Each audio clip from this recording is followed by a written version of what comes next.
오늘 간담회 사회를 맡게 해서 반갑고요.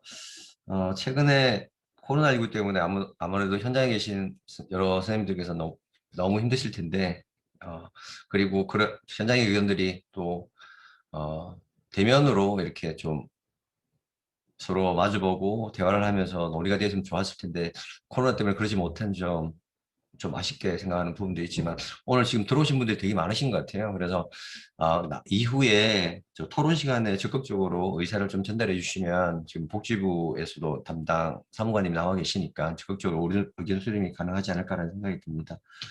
아, 최근에 아동 권리 측면에서 여러 가지 이제 입법 활동들이 많이 이제 나타나고 있는데요.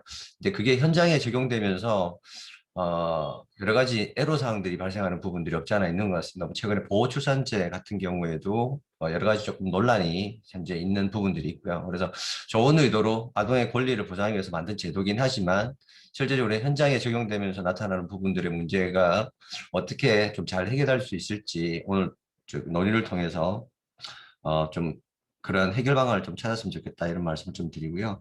저희가 시간이 지금 발표 세 분이 계시고요. 그다음에 토론, 그다음에 질의응답이 시간으로 나누어져 있는데 지금 세 분 발표하신 분 같은 경우에는 뭐 각 그 발표자분이 15분 정도 이렇게 발표를 해주시면 될 것 같습니다. 오늘 발표해 줄 분은 세 분이 계신데요. 잠깐 소개를 드리면 현장 전문가이신 신혜원의 김요셉 원장님, 네, 오늘 발표해 주실 것 같고요. 네, 그 다음에 사단법인 아이들 세상 한바 웃음 오창종 대표님, 네, 발표해 주실 것 같습니다. 그리고 어, 마지막으로 경기대학교 김형묘 교수님, 예, 발표를 해줄 것 같습니다. 그래서 각자 15분 정도 발표를 해주시면 될 것 같고요. 먼저 신혜원의 김요셉 원장님 발표를 좀 들어보도록 하겠습니다. 원장님 발표 부탁드립니다. 예, 그렇습니다. 최근에 이제 여러 가지 논란이 좀 있었던 그 도로교통법에 대해서 이런 현장과 전문가들의 그 합의할 수 있는 어떤 구조들이 좀 만들어지고 토론에 잘 만들어진다는 것은 환영할 만한 일이었던 것 같습니다. 좀 한 가지 아쉬운 것은 경찰청과 도로교통법 관련한 부처의 담당자들도 이 자리에 함께 했었더라면 더 의미가 있었을 텐데 추후에 그런 자원들이 더 마련됐으면 하는 바람 가지면서 저는 아동에게 최상의 이익이 무엇인가라는 주제를 가지고 발표를 드리도록 하겠습니다. 아동에게 최상의 이익이 무엇인가는 유엔 아동 권리 협약에서 인용된 문장입니다. 제3조 1호에 보시면은 공공 민간 사회복지기관 또 법원, 행정당국, 입법기관 등은 아동과 관련된 활동을 함에 있어서 아동에게 최상의 이익이 무엇인지 가장 먼저 고려해야 된다라고 되어 있습니다. 이 유엔 아동권리협약은 90년에 국제법으로서 효력이 있었고요. 우리나라도 91년에 비준해서 국내법과 동일하게 적용되고 있습니다. 아동기에는 특별한 보호와 도움이 필요하다라는 것을 천명한 게 유엔 아동권리 협약인데요. 이 특별한 보호라는 것이 어른들의 시선이 아닌 아이들의 눈높이와 입장에서 그런 권리들이 고려되어야 된다라는 것을 의미하지 않나라는 생각이 들어집니다. 그래서 이제 아동에게 최상의 이익이 무엇인가라는 주제를 가지고 도로교통법과 관련한 제 생각을 좀 말씀드리고자 합니다. 아, 먼저 우리 아이들은 가정에서 커야 되죠. 그렇지만 가정에서 키울 수 없는 여러 가지 여건에 놓여 있다 보니 가정 밖에서 대안의 가정으로 저희들이 키워내고 있습니다. 그런데 이 아이들이 사회에서 살아갈 때는 여러 가지 이 시선들에 노출되어집니다. 가정 외 보호책에서 생활한다는 것이 때로는 아이들에게 굉장히 좀 부끄러운 상황이 벌어지기도 하고요. 심리적으로 위축되어서 그런 것들을 이제 숨기려는 그런 경향들도 아이들은 가지고 있습니다. 이런 현상이 정상적인 가족에서 생활하지 못하는 아이들이라는 그런 사회적 시선으로부터 비롯되고 있기 때문에 청소년들이 낙인감을 경험하게도 되어집니다. 아이들에게 물어봤습니다. 양육시설에서 생활하는 아이들에게 물어봤더니 시설에서 지내는 것을 다른 친구들에게 알리고 싶지 않다. 시설에서 지낸다는 사실이 부끄럽고 자존심이 상한다라고 이야기하고 있습니다. 이러한 인식과 감정들은 아동 청소년들의 건전한 성장에 부정적 영향을 미치는 것으로도 나타나고 있습니다. 실질적으로 저희 아이들은 버스를 이용해서 등하교 하는 아이들도 있는데요. 우리 시설 입구에 있는 버스 정류장이 아닌 한두 정거장 전에 내린다든지 다음에 내려서 삥 돌아서 돌아오는 경우가 있어요. 우리 시설 앞에서 내리면 저 아이는 시설에서 생활하는 아이야 이런 게 노출될까 봐 버스 정류장도 돌아오더라도 다른 곳에서 내리는 경우들이 있습니다. 또 횡단보도를 이용할 때도 시설 입구에 있는 횡단보도가 아닌 다른 곳에 있는 횡단보도를 건너기도 할 만큼 우리 아동과 청소년들은 사회적 시선이라는 게 굉장히 예민한 문제입니다. 그런데 우리 아이들이 타는 차량이 노란색으로 도색된 어린이 통학 차량이라는 거, 어, 시설에서 생활하는 아이들에게 이게 안전한 차인가 아니면 숨기고 싶은 자신의 결핍에 대한 어떤 자존심, 이걸 다시 한번 건드리는 상처를 주는 원인이 되는가, 이거에 대해서 조금 더 깊이 있는 고민들이 필요한 지점이다라고 여겨집니다. 아동의 사망의 가장 큰 위험 요인은 10대 사망 원인을 봤을 때 1위는 자살이었습니다. 운수 사고는 11.3%로 3위를 차지했는데 이 운수 사고라는 것은 모든 종합적인 어떤 교통사고이기 때문에 안전사고와 관련된 통계는 찾아볼 수 없었지만 아동에게 가장 큰 위험 요인은 자살이었습니다. 청소년의 자살 원인으로는 우울감 같은 심리적 요인도 있었고요. 또 외부로부터 발생하는 다양한 스트레스, 학교 부적응, 인간관계 어려움, 이게 청소년들의 가장 큰 힘든 요인 중에 하나가 되고 있습니다. 최근 아동이 시설에 입소하는 원인으로 학대 피해 이유가 급속히 증가하고 있죠. 이 학대 피해 아동은 대부분 심리치료가 필요할 만큼 심리 정서적 어려움도 가지고 있습니다.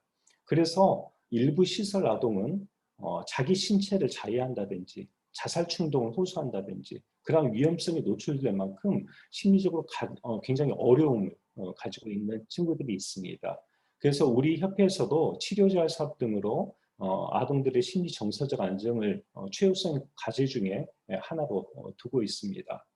그러한 친구들, 심리적으로 위축되고 굉장히 많은 어려움들을 가진 친구들, 시설의 생활을 알리고 싶지 않은 일로 알고 있는데 자존심 상하는 그런 스트레스적 상황으로 인지하고 있는데 그 친구들이 과연 또래 친구들 앞에서 노란 통학 버스 차량을 타고 내려야 되는 그런 스트레스 상황 앞에 내놓일 때 우리는 그냥 지켜만 보고 있어야 되는가라는 문제의식으로부터 오늘 토론회 장이 마련되어졌다고 보고 있습니다. 우리 아이들은 실제로 살아갈 때 다양한 차별적 상황에 노출되기도 합니다. 기초생활보장 수급가구나 차상위 가구에서는 특히 가정 형편 때문에 차별을 당했다라는 비율이 상당히 높았습니다. 가정 형편으로 차별당했다는 아동 비율은 비수급 가구인 경우에는 8.8% 정도로 어느 정도 낮았지만은 수급 가구 아동들이 가정 형편 때문에 차별당했다라는 비율은 20.3%로 2배 이상이 되었습니다. 아마 일반 수급 아동이 20.3%였기 때문에 시설 수급 아동은 훨씬 더 많은 차별적 상황에 노출되었을 거라는 것도 충분히 생각해 볼 수가 있겠습니다.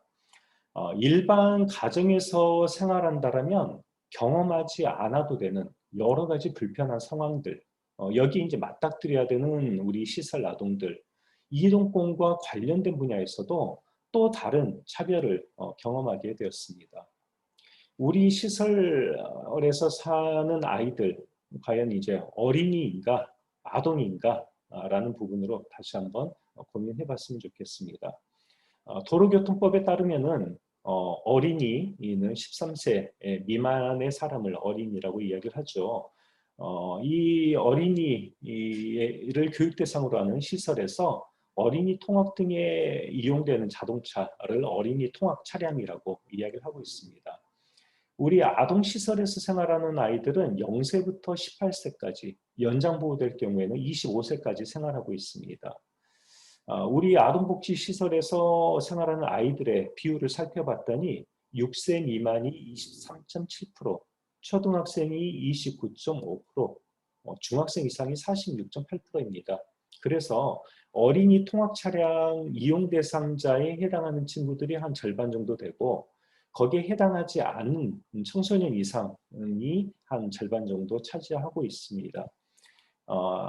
뭐 아동복지 시설마다 형편은 좀 다를 수 있겠죠. 그런데 대부분은 차량 한 대로 유아부터 대학생까지 아마 고루 이용하고 있을 겁니다.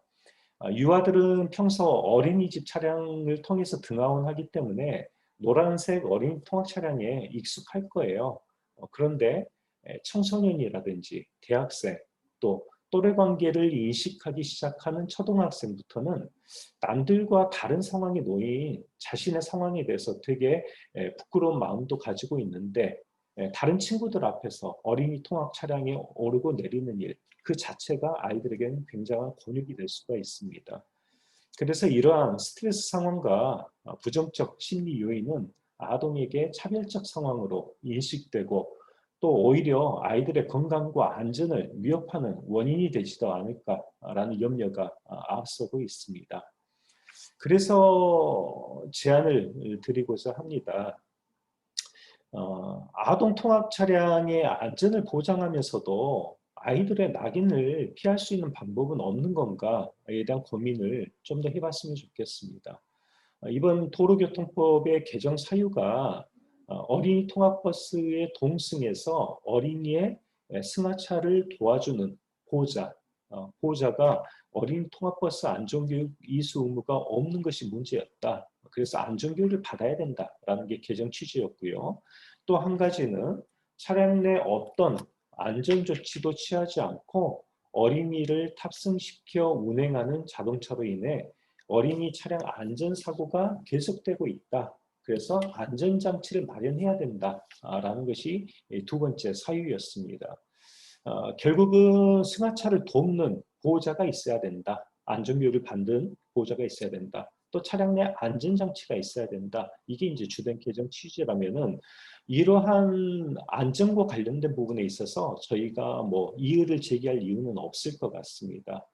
그렇지만 아동복지시설 차량은 도로교통법의 주된 대상인 어린이가 아닌 청소년들도 이용해야 된다는 점, 또 사회적 시선에 따른 낙인감과 친구들로부터 자신의 비밀을 조금 더 지키고 싶어하는 그런 청소년들의 스트레스 상황을 좀 더 깊이 고려한다라면 좀 더 유연한 제도적 보완이 필요하지 않는가라는 생각이 들어집니다. 그래서 예를 들자면은 차량 내부의 안전장치, 또 어린이가 탑승할 경우에 안전교육을 이수한 운전자와 동승자가 탑승하는 것은 수용하되, 외부로 노출되어지는 외부의 도색이라든지 보호 경광등, 표지판, 이처럼 시각적으로 노출되는 것은 일반 차량과 동일하게 유지하도록 전환한다라면 시설 내 아동이, 또 청소년들이 차별적 상황을 경험하는 것으로부터 조금 더 보호되지 않을까라는 생각에 이렇게 다시 한번 이 관련 법규에 대해서 좀 수정할 수 있는 그런 여지들을 한번 찾아봤으면 좋겠다라는 생각에 오늘 발표에 말씀을 드렸습니다. 이상입니다. 네, 원장님 감사합니다. 아마 현장에서 그 일반 영유아 보육시설하고 다르게 양육시설 같은 경우에는 청소년들이 이용하는 경우들이 많고, 그로 인해서 가장 우려하는 낙인감을 우리 아이들에게 줄 수 있는 부분들이 있기 때문에 외부의 도색이나 특히 다른 부분들 안전 관련한 부분은 뭐 다 동의를 하시는 것 같고요. 외부 도색이나 보형광등, 그러니까 차량 자체가 외부에 이제 표시되는 부분에 대한 우려를 좀 많이 표명해 주셨고, 그에 대한 대안도 제안을 해 주셨습니다.